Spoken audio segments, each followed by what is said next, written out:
आपके चरणों में कोटि कोटि प्रणाम। महाराज जी, मेरा प्रश्न है कि मैं प्रभु की भक्ति भी करता हूँ पर अपनी कुछ गलतियों को, गलत आदतों को नहीं सुधार पा रहा। महाराज जी, उसको कैसे छोड़ूं महाराज जी? पहली बात, गलत को हम गलत मान ले तो छूट जाएगा। हम गलत को गलत नहीं मानते, ऊपर से तो गलत कहते हैं, अंदर से उसमें महत्व बुद्धि होती है, उसमें सुख बुद्धि होती है। कोई भी हम जब असद आचरण करते हैं तो तभी होता है जब उसमें सुख बुद्धि होती है। आप देखिए, नहीं, सुख बुद्धि के लोभ से तो हम गलत आचरण करते हैं।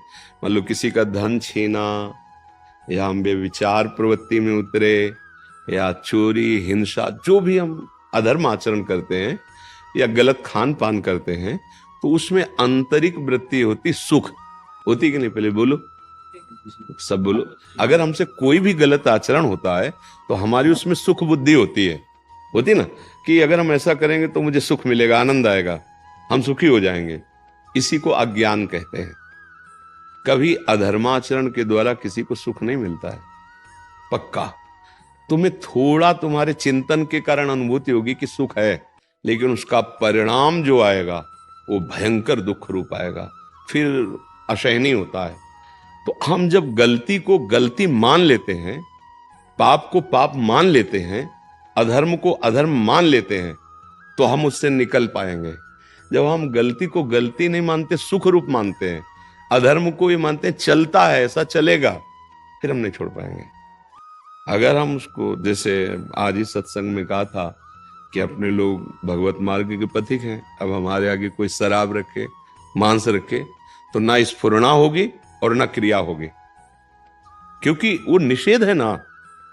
तो इसी कोटि में अगर हम हर आचरण रख लें जो निषेध है, इसको तो हम इतना निषेध मानते हैं, लेकिन पराये शरीरों के राग को, भोगों को हम उस कोट से नहीं मानते हैं ना, सुखद मानते हैं ना, और अंदर से कि चलेगा, तो फिर आप गिरोगे। अगर उसी कोट से हो जाए तो कोई गिरा ही नहीं सकता, क्योंकि ना स्फुरण होगी ना क्रिया होगी। जब स्फुरण ही नहीं तो संकल्प नहीं बनेगा, संकल्प नहीं बनेगा तो क्रिया नहीं होगी। अगर हम गलती को वास्तविक गलती मान लें, वास्तविक गलती कब? जब उसमें सुख बुद्धि नहीं रहेगी तब। हम कहते तो हैं कि गलत है और नहीं करेंगे और नहीं करना चाहिए, पर अंदर से सुख की भावना है, बस यही अच्छे अच्छे साधकों को भ्रष्ट कर देती। इसी का नाम है सुख की आशा। सुख की आशा, ये आशा रूपी फांसी में जीव बांध करके जन्म मरण चक्र में बार बार, और उससे बचने का उपाय, आशा ही परमम दुखम नैराश्यम परमम सुखम। उसमें आशा नहीं जो धर्म विरुद्ध आचरण कि इसमें सुख मिल जाएगा। अगर उसकी आशा बनाए रखे हो, मान लो किसी के रूप को देखकर, किसी के शरीर को देखकर, किसी के वैभव को देखकर, किसी भोग को देखकर, इसी में तो हम फिसलते हैं। अगर हम दुखद बात समझें तो हमारी बात बच जाए। हमारे मित्र ऐसे मिल जाते हैं, हमारे सहयोगी ऐसे मिल जाते हैं जो अधर्म का सपोर्ट कर देते हैं। चलता है, हम तो ऐसा खाते हैं, हम तो ऐसा पीते हैं, वो सब चलता है यार, कहां तुम फंस गए? अब तुम्हारी बुद्धि को असत मार्ग में दृढ़ कर रहे हैं। अगर साधु संग मिल जाए, सत शास्त्रों का स्वाध्याय हो और हम समझ पाए कि वास्तविक ये गलत है, तो वो गलती छूट ही जाएगी। जो हमने गलत माना वो कभी नहीं किया, पर व्यभिचार, अब वहां देख लीजिए, क्यों? क्योंकि हम उसको उतना गलत नहीं देख रहे हैं। अगर हम ये देख लें कि ये तो उसी लाइन में, उसी पंक्ति में कैसे स्फुरण हो गया, कैसे संकल्प बन गया, कैसे चेष्टा हो। बोले हम बहुत उपाय करते, छोड़ नहीं पाते, क्योंकि सुख बुद्धि इसीलिए नहीं छोड़ पाते। अभी बढ़िया खीर बना के आपको दे और आपका कोई विश्वसनीय कान में कह दे इसमें जहर पड़ा है, आप ऐसे चखोगे भी नहीं। हम बहुत बड़ाई करें कि मेवा पड़ी हो बहुत बढ़िया, आप चखोगे नहीं। तो परम विश्वसनीय संत जन है, गुरुजन है, वो कहते हैं कि अगर आप असत मार्ग से भोगों को स्वीकार करेंगे तो आप दुख में फंस जाएंगे। विष तो एक ही जन्म लेता है, ये विषय तो बहुत जन्म तक मारते रहते हैं। तो हम क्यों नहीं बात मानते? संत जनों को, शास्त्रों को विश्वसनीय नहीं मानते, तो उनकी बातों पर ध्यान नहीं देते और हम फंसते चले जाते हैं। बहुत लोग कहते हैं कि भगवान बड़ा, हम कहते हैं आपने जो किया है अगर वो आपको याद हो तो आप बार बार प्रणाम करो कि भगवान बड़ा कृपालु जो हमको इतना ही दंड दिया। सच्ची मानिए, कैसे कैसे अपराध करते हैं अपने लोग, विचार करके देखो। कैसा कैसा अत्याचार हमारे मन में बसा हुआ है, और जब आचरणों में उतरता हम उसका छुपाव करते हैं और उसका दंड प्रकट में नहीं मिल रहा है, तो आप ये मत समझो कि कोई नहीं जाना सब गोल हो गया। वो कर्म बिल्कुल तैयार हो रहा है, जैसे पहलवान नहीं दूध पी के मेहनत करके तैयार होता है तुम्हें पटकने के लिए, वो कर्म रोज का रोज पुष्ट हो रहा है, और तुम्हारा नाश ऐसी बुरी तरह से करेगा बच नहीं पाओगे। और अगर उसको गिराना है तो राधा राधा नाम जप करो, प्रभु का जो प्रिय नाम हो, जो गुरुदेव ने दिया हो, और भगवान के आश्रित हो जाओ। तो कह रहे हैं हम सर्वपापेभ्यो मोक्षयिष्यामि मा शुचा। तो ये जो गलती हम कहते हैं कि छूट नहीं पाती, भाई मुझे समझ में नहीं आता, हमको कैसे कोई फंसा सकता है। हम उसको सुख मान के स्वयं भोगते हैं, स्वयं फंसते हैं। जब हम ही फंसते हैं सोई माया, माया माने ब्रह्म। हम दुख, भगवान कह रहे दुखालयम, हम मान क्या रहे सुख है, दुख यो नया, हम उसको क्या मान रहे सुख में। बस यही हमारी गलती है, हमें सुधारना पड़ेगा स्वयं से। भगवान संतजन सबके ये विषय अमृत है, क्या चाखोगे, बोले विष तो जाओ, उसका प्रभाव है उसका। आप अधर्माचरण करोगे उसका दुख है, यहां बंधन नरकादि का, फिर नाना प्रकार की त्रियग योनियों में जाना। और भगवान की शरण में होकर धर्म पूर्वक चलो, इह पर लोक सब यहां भी आनंद परम।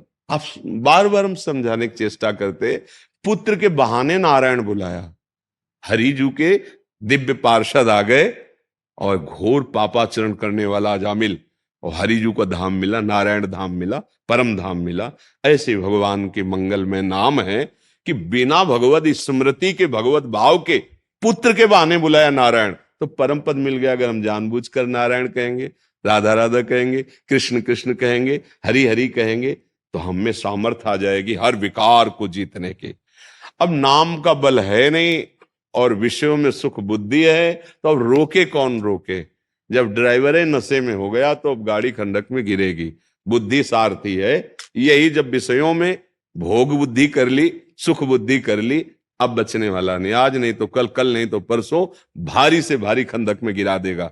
देखो ना, जरा सी गलती हुई पूरे जीवन जेल मिल रही है, बंधन युक्त जीवन, कैसा नारकी जीवन, पशुवत जीवन, बंधन में हो गए ना, बंधन में।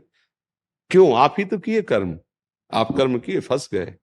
बहुत सावधान, ऐसी कोई गलती न हो जिससे जीवन भर हम पश्चाताप करे और निकल ना पावे। अधर्म का आचरण ऐसी ही स्थिति में फंसा देगा। नाम जप करो, भगवद आश्रित रहो, शुद्ध आहार पाओ, अच्छे लोगों का संग करो, सबके साथ अच्छा बर्ताव करो, मन और इंद्रियों से वही विषय सेवन करो जो धर्म आदेश करता है। धर्म के विपरीत सेवन करोगे फंस जाओगे। धर्म जो आदेश करता है, क्या धर्म है, शास्त्र स्वाध्याय संतों की वाणी से समझ में आ जाता है। और नहीं गौर से देखो तो अपने हृदय में भगवान बैठे बता देते हैं। जैसे ही कदम बढ़ाओगे ये गलत है, फंस जाओगे, मारे जाओगे, ये बस, पर आप नहीं मानते, कुछ नहीं। फिर आता है मन में कि यार अगर पहले जो आया था मन में वो बात मान लेते तो आज दुर्गति को प्राप्त ना होते। तो ये कोई नहीं कह सकता कि हमें कोई समझाने वाला नहीं था इसलिए हमसे गलती हो गई। नहीं, आप सच्ची बताओ, कोई है ना अंदर जो समझाता है। जहां आप जैसे हम बोल रहे हैं आपको, अगर आप थोड़ा भी सात्विक भाव के हो तो आपके हृदय से आने लगे सही बात है, अच्छा है, आनंद है, शीतलता आने लगेगी, समझ लो बिल्कुल ठीक लाइन चल रही है। और जहां आपके अंदर जलन पैदा होने लगे, लगने लगे गलत है, तो समझो अंदर की जो अंतरात्मा है वो बता रही ठीक नहीं है। यदि आप तामसिक हो, आसुरी प्रवृत्ति के हो, तो संत वचनों में आपको ऐसा लगने लगेगा। आसुरी प्रवृत्ति, दुष्ट हृदय संतों के वचनों को स्वीकार नहीं करता, उसको वो अच्छा लगेगा, पीना खाना, गंदे आचरण करना। तो हमारे जब भी हम कदम रखते हैं तो हमारे गुरुदेव यहीं बैठे, वो कहने लगते हैं गलत है। देखो ना, आप देखो जीवन में अनुभव करो, जब आप असत कार्य के लिए चलोगे तो अंदर कोई रोकता है, ए नहीं गलत है, ऐसा आप उसकी बात मान लो, महात्मा बन जाओगे। उसकी बात मान लो, धर्मात्मा हो जाओगे। चलो बाहर, अंदर की नहीं सुन पाते, बहिर्मुख हो तो बाहर संतों की बात सुन लो, शास्त्रों की बात समझ लो। बिना धर्म से चले चाहे जो युग हो, आप सुखी नहीं हो सकते, शांति को प्राप्त नहीं हो सकते, आनंद का अनुभव नहीं कर सकते। ये बार बार नाना प्रकार की विपत्तियां, दुख, शोक, जन्म, मृत्यु, इसी में कब तक पड़े रहेंगे। हमें तो लगता है उबो यार, अभी उब नहीं रहे तुम, बार बार उसी भोगों में, बार बार वही जन्म मरण। अरे कम से कम एक बार तो सोचो कि हम इस चक्र से निकले कब, स्वस्थ रहे, आनंदित रहे। अरे वो भगवान से होता है, वो भोगों से नहीं होता है, वो रुपया पैसा से नहीं होता है, वो किसी औषधि में ताकत नहीं है, वो नाम में ताकत है, वो भगवान के आश्रय में ताकत। अशोक कुमार जी।